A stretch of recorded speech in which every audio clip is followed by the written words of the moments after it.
Elge de gayrılıp atam, Asofya'da men bugün prezidentke gayrılım gelet, Zuluşka gayrılım gelet. Sebelerde bu ökö çeçmeyince, buga çeyin şunçalık korrupsiya küçöp kelgen, bunu jeňiş kıyın da. Ben bayağı bu 2020 yılı noyabr ayında Sadı Nurgoçeviç şu Ağorda elmen jolukanda oşonda ukazanya bergen min. Da elin üy salgan yüzün barten dokumentler jokun dokument beriş gerek. O aprel 2022 yıl degen. Bugün 23 yıl şu aprel olup bartat. 2 yıldan beri iş kıldı. Ciye hakim iştegen yok, ciye prokuror iştegen yok. Çankta pulan bol öyle yürüdü.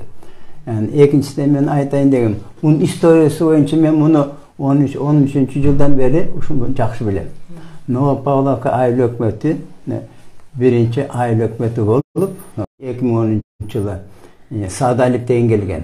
Sadalip kim ele? Sadalip degen bar emes be? Al Murun Alamedin rayonunda Rovuda da iştegen. Anda janakı по борьбе с должностным преступлением деген бар да, отделда, ошон старший уполномоченный болчу да. Анан ошону иштеп аткандан ал акча алып, взятка алып, вымогательство кармалган 304, 313 деген статья менен камалган. Эмнегедир сот болбой чыгып кетти. Аны жумуштан кууп жиберген за преступление. Ал преступник болчу да уже. Бирок эмнегедир bilmem kantip sot anı karabay ошо ойдан жаап коюшкан да видимо. An ошону Кенжебаев деген 2013 жылы Новополоцк айыл өкмөтүнө глава кылып алып кетип койду да. Ал убакта между прочим акимдер өздөрү шайлап койду. 5 жылы 2 жылдыктан. Ошон үчүн шайлап койду. Келери менен ал эмне кылды? Өзү менен бирге иштеп жүргөн Сагынбек дегенди, Байжигит дегенди ала келди. Үчөө чогулуп алып, бисмилла дегенде эле ошо жерди сата баштады. Элге айтып, ачык эле. Өзү 1 гектар жерин $20,000 сатабыз деп эле ачык эметкен да. Анан ошондо бул бир кишиге $2,000 жер саткан үчүн Финполиске карма наличными. Уголовный açıp Сагынбекмин уголовный камаган түрмөгө киргизген да. Эми үчүн ошондон кийин прокуратурасы ошо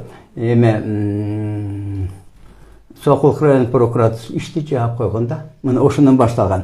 Анан значит булар уже прокурор менен жакшы болгондуктан жолу ачылды деп жердин баарын сата баштаган. Адына ошол эле 1 жылга жетпей эле 1000 кишиге жер сатып беришкен булар. 1000 кишиге. 1000 кишиге 1000 учак. Ошол эле 13-жылда эле. 13-14 жылдарда. Анын артынан счетный палатага текшерип 15 миллион сомду мойнуна салган, жеп коюшкан. 15 миллион. Аягына чыгышкан жокто ошо бойдон калган. Андан кийин булар эмне кылган? 20 гектар жерди Министерство обороного бекерлей берген. Бекерлеген жокто чоң акчасы керек. Ага жөнлө өткөрүп берген да.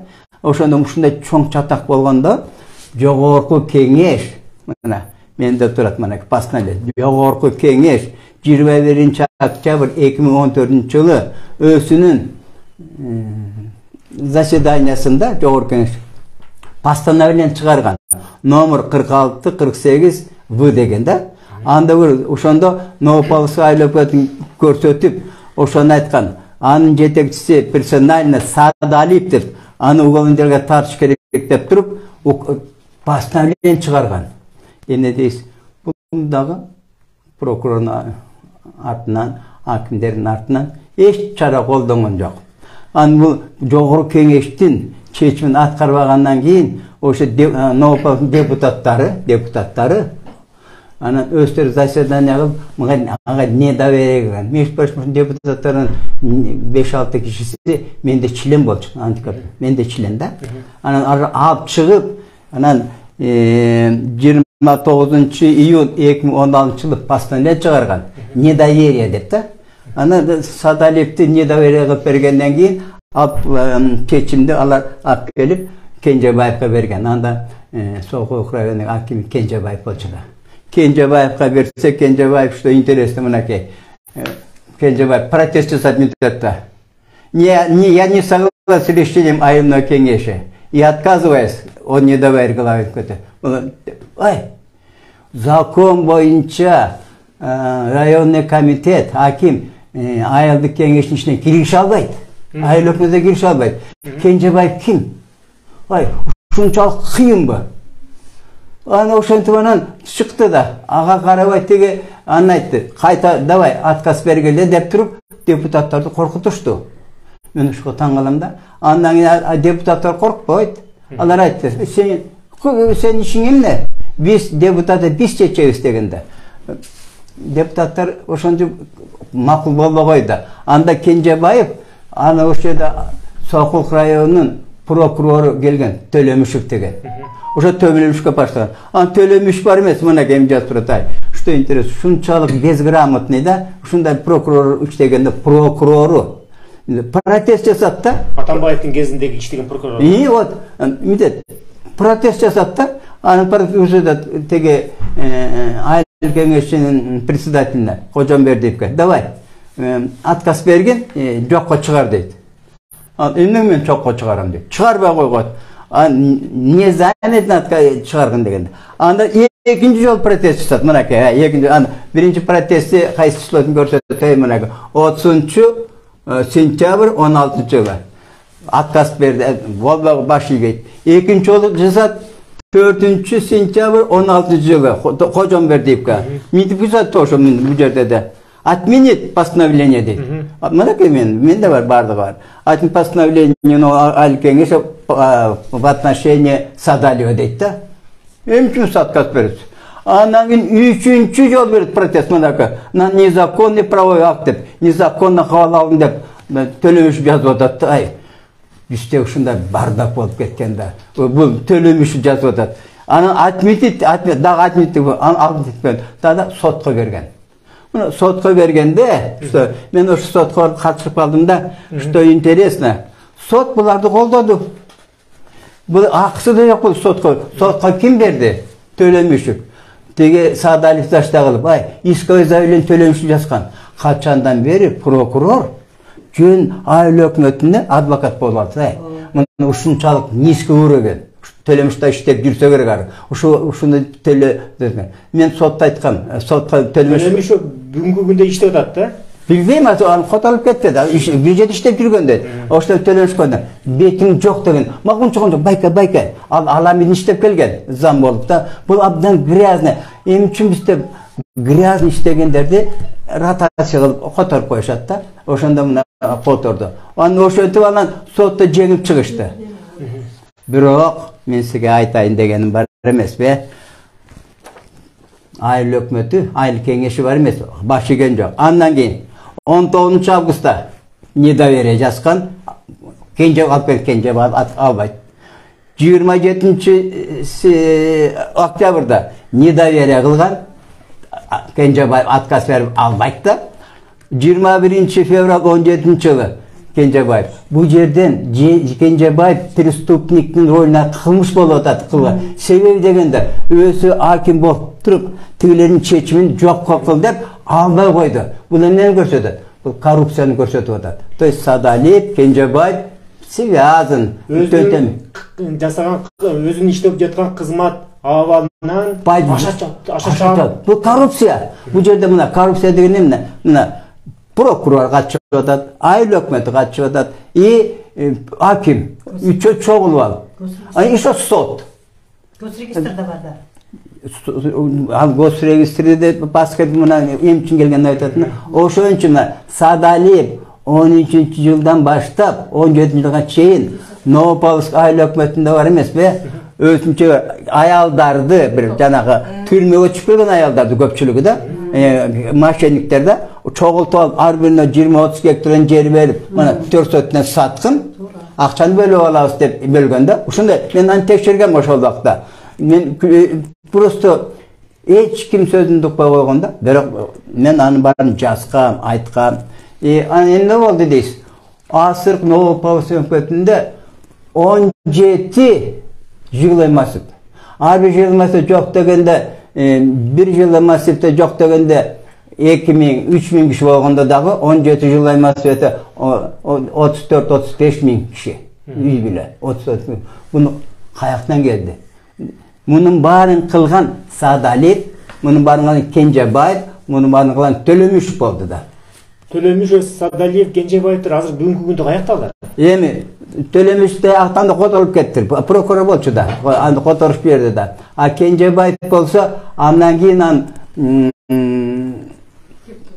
Жоқ, Карагулжа бар, Карагулжа жанакы кимдин Жээнбектин району. Карагулжага аким кылып жиберишкен. Анан асыл депутат болуп, жогорку кеңеште бүт аграрный вопростун комитеттин председатели. Ошо кантип. Бул деген эме жер боюнча аграрный комитеттин председатель нас жогорку кеңеште. Ошо бизге эл чакып жүргөн киши. Айтып атпаймынбы? Бул Кенжебаевдин иштегенге акысы жок болчу. Ошока барып калдык да. Материалдык, юридикалык акысы жок. Не тукмара. Бунун орду башка жерде болчу. Ошон үчүн мына что интересно, мына Жапаров айтып атпайбы? Почему не получать искоренение коррупции деп айтпады. Эмне үчүн коррупцияны жоклабай жатабыз деп. Буга эл күнөө дейт. Садыр Нуркожаевич.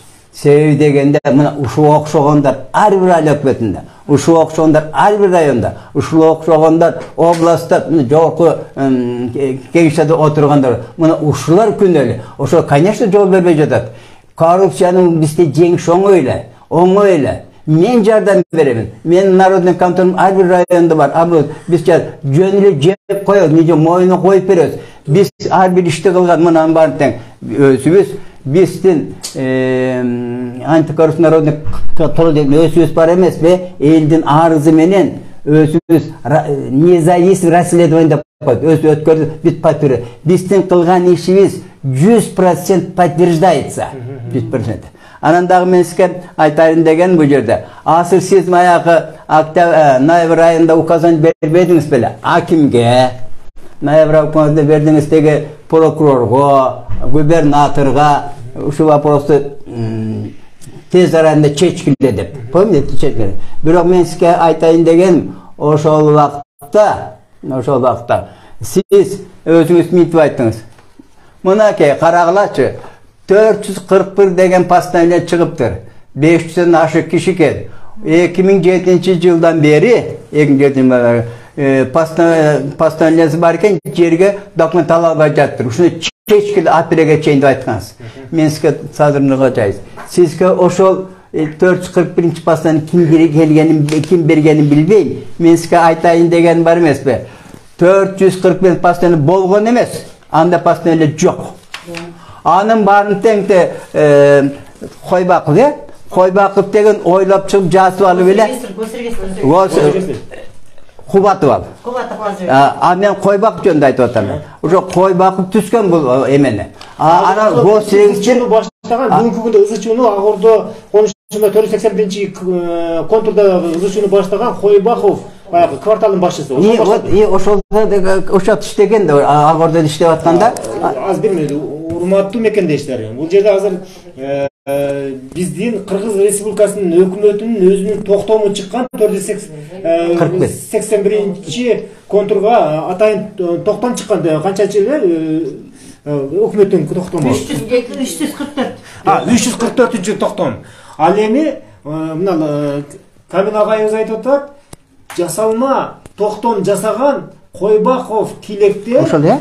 Жок, Кубатов Казыбек менен мурунку өкмөт менен жасаган. Койбаков сатпай турган тигинси чыгарып берип турган поделкадан. Жок, 41 деген жасап атат ошондо. Жок, мен түшүндүрүп айтып берейинчи. 441 деген санду постановленияны бул новый айыл өкмөтүнүн постановлениясы. Буну эч качан государственный иши жок. Бул ушу постановление 441 чыгарып 2007 жылы 20 сентябрда 500'den ашык киши жер берилди деп да. Ошо бул бирок ал постановление жок экен. Мисалы мынакей бизде жазып атат кадастр, сокулган кадастр. 441 деген постановление болгон эмес, жок бизде деп.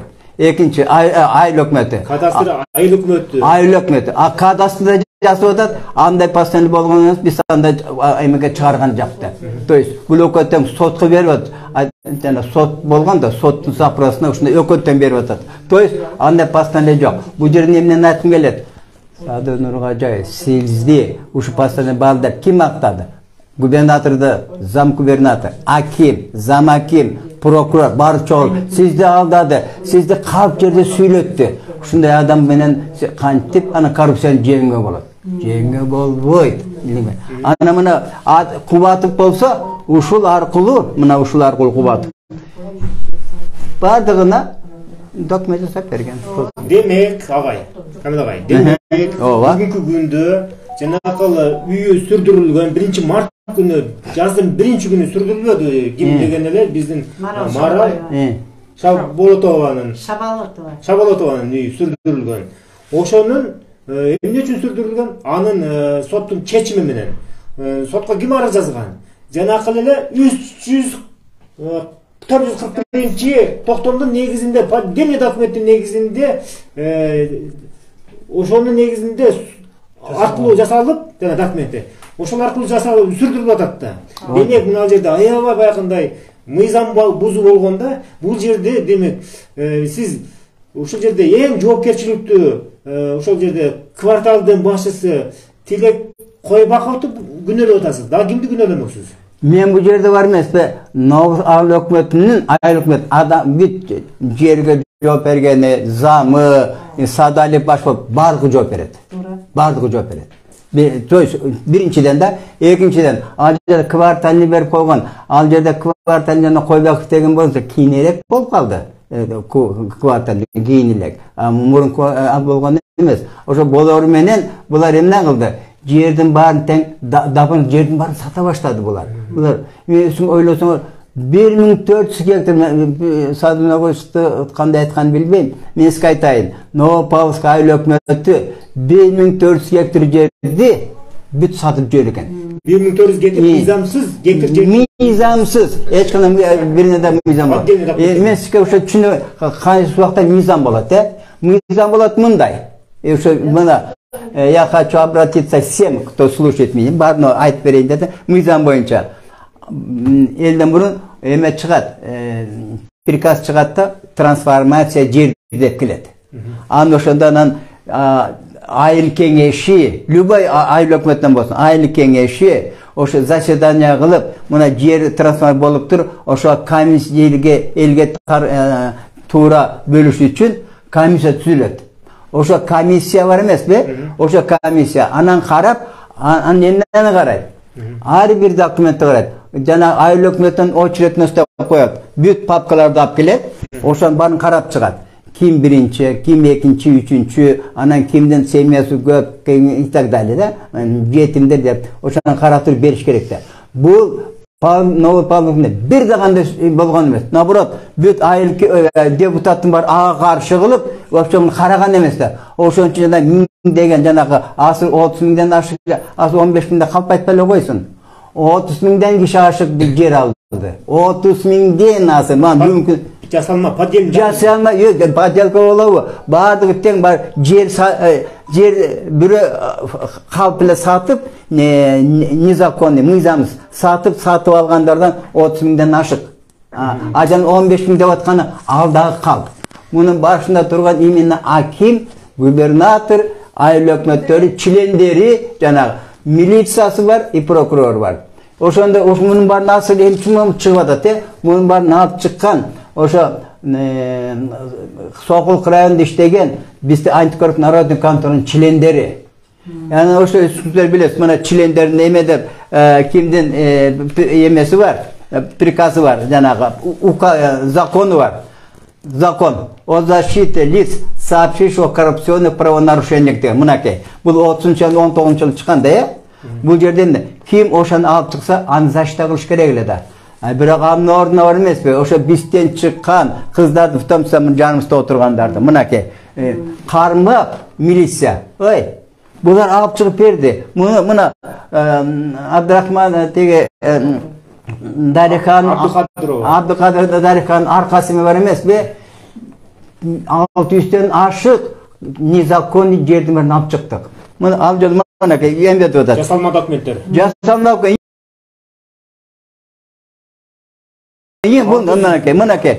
мынакей жанагы межрайондук соттор эмеспи? Eşşenke degen var da Eşşenke degen. Bunda ki sottun çeçim turat. Eşşenke degen yürüsü, gösterisi yürüsü. Oşulay da miteti.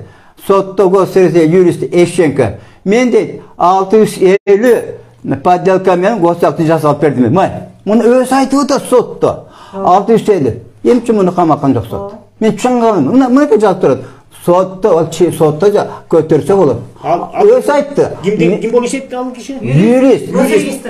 Yürüs Eşşenke özü Kırgız. Bir familiyası Eşşenke ekende Ukraynas boluptur. 650 patel gösterisi jasagan moyununa alam deydi. Ay, buna ki sütürüm. Atı kim edi? Kuanış. Buna, endi buların var, bunu buşlar alıp çıkıp moyununa koydu da. Bunu koyduğun için bulardı milisası, prokuroru, başbalı alıptır, eline kılgan. Böyle janak jerde, niza koyduğun jerde aytıp, ay sen yerini alganca da üstten jasa koydup, jastırıp durup, ay 4 aydan 8 ayga çeyin 6-7 kişini ayaldardı kamavadı. Ay, Qaysi жылдар болуп атат ошондо? 19, 20, Sadır Japar aytkandan keyin kamavadı bulardı.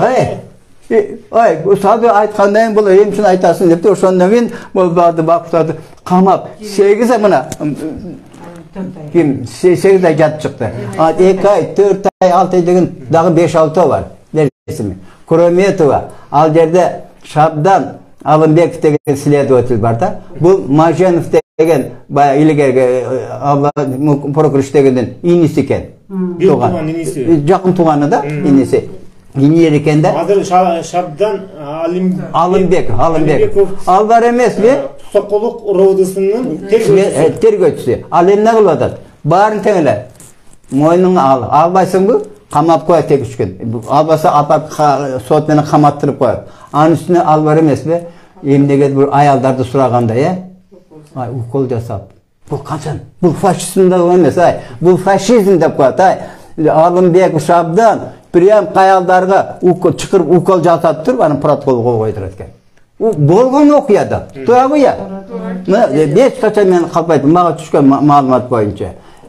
Oşon üçün men sizge aytayın degenim var. Bugün aytayın degen. Sadır Nurgojoyev. Men sizge kayırılıp atkan sebebim. Siz mana bu özünüz bugün barıp karasınız. Bugün prazdnik gün bolsa da özünüz barıp gördünüz. Jana жерди түтүргөн. Кайсы бетими бар? Кой bakıp түрттүрдү. Кто кой бак? Bu между прочим, что интересно. Кой bakıp bolsun. Yani o şeyden asır kvartalın bardırıkta Sadaletin kişileri. Varsa Sadalet.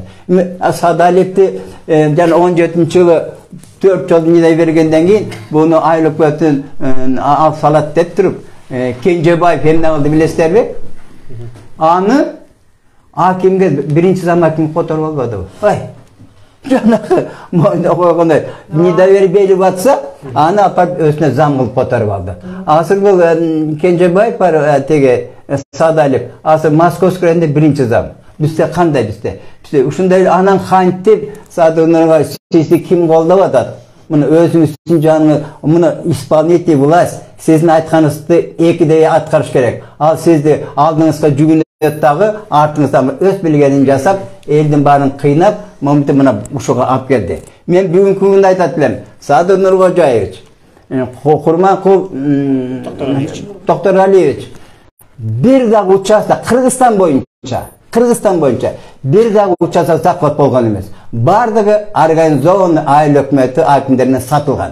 Bir dagы участок. Менде бүт далилер бар. Любой участок. Так мен мисал анчын жөнлө простой пример. Например, мен айыл өкмөтүмүн. Мына менин жерим. Эгерде бирөөгө мага захват кылса, мен анын көзүн чукуп милиция камап жибербеймби? Анын ордуна бул захват кылды. Эмне көзүн отурду. Эмне кандай отуруп айлык алып отурат. Ошон үчүн мен айтат элем, мына жанакы захват деген сөздү алыш керек. Жанакы земельный амнистия дегенди токтотуш керек. Кайта бүт карап чыгыш керек. Азыркы мен билгениме караганда, азыр жарым жылдан ашып, ар бир айыл өкмөттөн келип, заявлениесин алып, ким жери деп жазса, анын баары формальный. Анын баары айыл өкмөттүн кишиси келди дагы өз кишилерин эметип, ancak жердин баарын туура эмес бөлө баштады. Бул жерден жерди амнистияда бербеш керек. Bu yerde janakı жерди kim satkандан бар moyuna koyup turup, anın barın kamap turup, oşo hakimden baş kılıp, anan oşo Gostegiste. Emne çolay.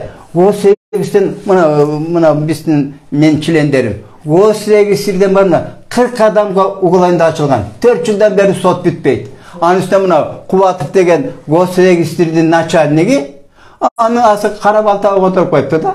Ой, акайыңдыгы, пантифлорин, бул кандай? Biz işte ne olup ortası ya. Sot bitelek 40 kişi Gostegisterdin özünden 40 kişiye sotto жүрөt. Аны ал өзü de жооп берип чыккан, моюнуна коюлуп атат. Анан то Московский районуна которот, то Панфиловкага которот. Bizde kim bundan başkarıp atат. Oşa meni uşunu oylap görsöňüzдөр ay. Oşa üçün bizde sizge tuğra emes maglumat bergen üçün Sadunuga jayız. Bir komissiya түзүңүz. Men jardam bereyim. Har bir gubernatorun moyununa koyup berem, hakimlerin moyununa koyup berem, prokurorun moyununa koyup berem. Особенно mana asıl biz çүйörön bolgondan mana Soğuk rayonuna alalık. Moskovskiy rayonundan, Alamin rayonuna alalık. Biz uşun bardığın 5 kolda biliriz biz. Bardığın tek. Her bir aylökünde uşunday случай. Bir dağı участок zakıt bolgon emes. Anan жердин бар nasıl paydan sattı. Anan işte Sadunuga jayışman nida gazetede çıkıptır. İşte kimlerge yer verilet dep istiskası da. Men emi barını okuyla koyayım men aytayım. Bardığı tufta. Bunun bardığı tek. Kaysı gazetede jarıyalangan? Bu men Alamin rayonu boyunca aytım. Bu Alamin rayonuna çıktı da. Uşundayla Sokulta çıktı. Moskva rayonunda var. İstiskalar çıktı da. Bunun bardığı da. Например, Baytık aylömetten bir dağı yer zaklat bolgan emes. Bu yerde 95 kişiye verdi. Bunun bari kal. Bunun kim sat bergen bilmeyin. Men bu yerde bugün Novopavlovka aylökbeti bolğundan men şu toktodum dağı. Uşunu aytkanı geldim atar. Em oşon üçün mınaki ekinci aytayın degen. Mına bu zakon boyunca kim korrupsiya boyunca aytıp berse çıkart mınaka. Tartıp alsanız da болады. Kim korrupsiya 30 yanvar 2010 yılı ukaz ete. Zakon ukaz. Bu yerde mintip aytılgan. Kimdegim korrupsiya boyunca alып çıkıp anı oşa boyunca ökümatka akça düşse 10%'in oşa korrupsiyalarga beriş gerek degende. Mına anası 10% korrupsiyanın betini açkanga beriliş gerek. Azayir'in jasıp atkandar. Azayir'in kim berdi? Oşo jasasanız siz, men jasasam men. Ana mına anayın siz mına sizin ukazınız var. За сообщение о коррупции можно получить деньги деп. Мына да siz özüңүздүкү мынакей. Мынакей. Көрдүм. Мына айта. Бүгүнкү күндө канча biz özübüzle biz 100'den aşık oğlanı açtırdık korrupsiya boyunca da. Şunu yer boyunca jegen içinde. Bir dağı son korrupsiya açkan çıkın yok. Bizden çilender antinarodnik kontrolü eldik gözlemel korrupsiya karşı eldik gözlemel komduk birikmesi var emes be? Komduk birikmesi. Besplatno işteyiz. Bir som albayız. Onu arıstanıp kelgende aytsın da. Bunun üstüne biz arası biz çalıştık, internetke var 100 son tölü, özüsün akçası menen pensiya jedi, bizim pensiya, men pensiya aldım etende, men özüm akçası menen beçat ettirip, anan keyin uğularını açtırıp, oşantı berinde. Beker işteyiz. Atel oturup alıp, büt aylık alat, iş yok, bize yerdi satar, anandağı kamatar, bu kanday. Oşantı bundan toktası üçün, komissiya түсүңүз. Oşa komissiyada biz tekirirseniz biz barın betini açıp bereriz. Al yani oşonda sizge gana çındık, realni fakt aldığınızga çöktü. Karapayım elin kan eleçiği toktayıp dövesiz mi? Toktayıp durabız. Bирок har bir yok toktayıp durabız. Ve bileriz, kantip görüşkende bileriz, kantip emetkende bileriz. Bирок sizge hiç kim aytpayt. Конечно, siz жалгызсыз. Tege Zoluşukta жалгыз. Bирок алардын айтканын ылдый жактагылар бийлик аткаруу бийлиги, прокуратура, райондан баштап генерал прокурорго чейин, милиция, следовательдери булар аткарган жок сиз айтканыңызды. Мүмкүн министрлер макул деп коет, Золушуктар макулдайт, а бер жакта областан баштап районго чейин баардыгы тең болсо ляп кылып asırkı korrupsiyonu kim tutuyor atar? Следователь, prokурор, hakim, aile hükümeti, sot. Пожалуйста. Yok, nime gösterirse koşup atata. Muna uşular түсүп atpayбы, ушулар ушула жеп аткан, элди жеп аткан. Жобосо ошол үчүн бизде мен азыр урса эгерде мүмкүн болсо, мен любой айыл өкмөтүн берсеңиз, мен миллиардты алып берем, мойнуна салып берем. Миллиардты. Теге чоң коррупцияны кармабай эле, ар бир айыл өкмөтүнөн миллиардтан өкмөт акча түшсө болот. Мына жанакы 1400 гектарды ким таркаткан? Ошон баарын кармаш керек. Ошон баарын сурак алып туруп, ошого төлөктүрүш керек. Канча зыян алып келди. Себеби дегенде 1400 гектар жерге биздин эменин постановлениясы бар, жогорку кеңештин да. Жок, президент менен правительство постановлениясы бар. 50 000 гектар жерди кайта возврат этип, эгин айдап, биздин продовольствие программаны чечиш керек деген. Бирок ошого каршы азыр 1 гектарга эмес, кайтып болгондун баарын сатып жиберишти. Азыр пазбиштардын баарын сатып атат. Любой жерден сатып атат. Азыр жери калбай калды. Бул кандай бе? Шунчалык чанты булам, будуңчан. Ошонун баарын ордуна келтирбесек, биздин мамлекет жок болуп барат.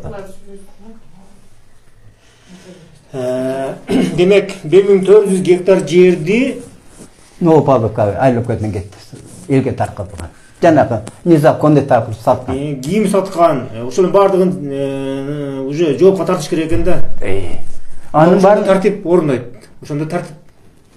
Ал не только Новопавловский. Ушул ар бир айыл өкмөтү районда 14 айыл өкмөт бүт ойлонуп тапчы. Аламин районунун бүт айыл өкмөттөрү, Москва районунун баардыгы ушул эме. Биринде көбүрөөк, биринде азыраак болуш керек. Биринде 14 гектар, биринде 10 гектар болуш керек. Примерно да. Демек кечеги эл Ак Ордодогу түртүлгөн үйдү соттун чечими дагы ошол уюшкан кылмыш топторунун негизинде мына ошолорду да жоопко тартыш керек деп атасыз да. Мен сизге айтайын бир нерсе. Аны кайсы сот карасаны сразу эле камабыш керек. Себеби дегенде бул мыйзам жерде сот кароо акысы жок да. Кайсы эмес кама. Ал эмне сурабайбы? Биринчи сураш керек болот сот. Канакей, трансферный жер болду беле? Айыл кеңештин чечими барбы? Истискасы, подтверждение кылган. Постановление приказы барбы деп. Элден мурун сот ошонун баарын сураш керек болчу. Асыл келип тиги жазып койсо карай берем, мен соттун безграмотность. Бул сотторду кайта карап чыкпаса болбойт. Бул сотто бизде ушунчалык безграмотный болуп кетти. Эл жосу ушунчалык акчага алганы, мен акча алганын көргөн жок, мен айта албайм. Бирок көзүнө май басып бар эмес, көрбөй калган окшойт дейсиң. Айтып атпайм, любой сот карарда айтат. Келди? Трансферный болгон жер экен? Жок. Айыл кеңештин чечими бар экен, жер берген. Жок. И так далее, да, жанакы. Очередность карады экен, постановлениясы бар экен айыл кеңештин. Айыл кеңеш постановление менен гана айыл өкмөтү постановление чыгарат жер берилсин деп. Аныма окшоп 441'de 650 киши деп айтпайт. Bir постановление bir ил участкага берилет. Bir ил участок берилет. Ошон үчүн бул жерде соттун караганы незаконный, мыйзамсыз. При том, ошо бул жерде ошо эч качан трансформация болгон жок.